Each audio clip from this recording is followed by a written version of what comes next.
All right.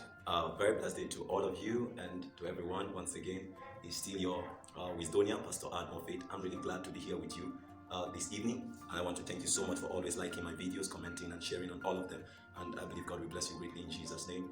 Today, once again, I have a little advice and a little word to my little group. I always say this, that I may not have had that large number of people or the great number of people following everything I do, but I believe God has connected me to a small group of people, and so I should always give them the best of what I have. And today I'm here again with a very little advice for someone listening to me out there. I know that the opening statement of today be like this, that let me quote the words of a great man who said, when the purpose of a thing is not known, abuse is inevitable. And today I want to speak briefly on a topic that says abuse of personality. Abuse of personality. And when we talk about personality, it talks about the character and nature of the person. It talks about the person. No, abuse of persons. That's the meaning. That's from the layman understanding of what I'm bringing to you today. That I live in a world and I've come to understand that so many people in the world today are abusing people. Now, this abuse is not the sexual abuse, it's not all of those abuse and all of that. But I want to speak of abuse in general. I don't want to specify to a particular thing. But you see, in the world we live today, so many people have abused people. And I may not be a relationship coach, but I'm a life coach. And I can tell you over the years from my experiences with people that so many people in the world today are either abusing people or people are abusing them.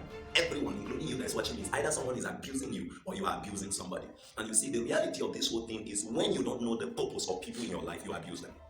And now that we ask you, what is the purpose of your neighbor or the next person seated to you? If you don't know the person's purpose in your life, then definitely it means maybe you're abusing that person. I want to bring an advice to you, especially today, to understand this. That what you need to know to every relationship in your life is that let purpose be brought out, let purpose be defined. If you come in contact with a person, always seek to know from God why He has established that person in your life.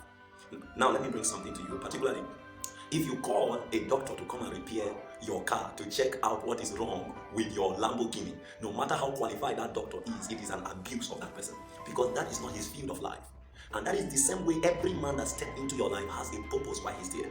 That's why we have scientists, we have artists, and we have all of that. You shouldn't be taking people who are not meant for something to work in that place. When you are doing that, it becomes an abuse. When you give a baby these glasses, the first thing the baby is going to do is either the baby is going to bite it or he's going to begin to use it to play drum with it. The reason is because the baby doesn't know the purpose of this thing. But only if the baby could understand that this is what we use it for, then things will get better. Now, I want to make you understand something today. Maybe the young people of the world particularly may be guilty of this, that we are always pushing people to do what they may not be sent in your life for.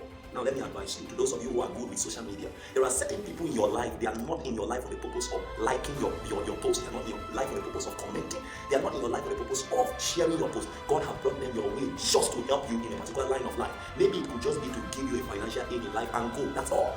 The day God taught me this was the day I became calm with every man. Maybe the person who is online with you, that your good friend online who is on Facebook, who is on your social media platform, who has not been liking, commenting your properties, maybe check and you will see maybe the purpose God brought that person to your life is not for that. I have one of my friends who is very tight with me on Facebook. He never comments to one of my things. He doesn't even have time to like any of my posts. But there's something this guy does for me. Every month, virtually every month, this young man sends money to me to support my ministry. He sends money to me. Now, it will be stupid of me to break my relationship with him on the basis of the fact that he doesn't comment my post and he doesn't do those things. Sir, man, check the reason for people in your life before you begin to abuse them. What you may be expecting from a man may not be what God sent that man to your life for. Know when some people are sent to your life just to help you cross the road. What I've seen in the world today is that certain times God sent a particular lady just to help you, direct you to know a particular office. And so when you enter the office, the young lady directed you and helped you to enter the right place. Then before you know, that was the only purpose God sent the lady. But before you know, people begin to collect the numbers of those ladies, exchange numbers, and before you know, they land into an abuse of the relationship. There are many people God sent into your life only for one reason: to help you cross the road. When they help you cross the road, their purpose in your life has finished. Go back, thank them, and continue your life. There are certain people on this earth, God sent them simply for the purpose to help you buy recharge card one day. And they have helped you buy the recharge card of 200. Thank them and let the whole thing continue.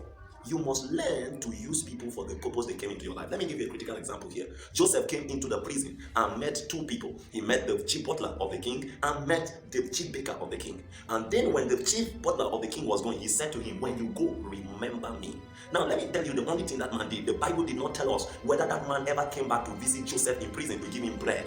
And you know, I visited prisons, and prisoners are people who really need sometimes visitations and all of those things. The chief butler never went back to visit Joseph in the prison. He never went back to check on Joseph. He forgot about him.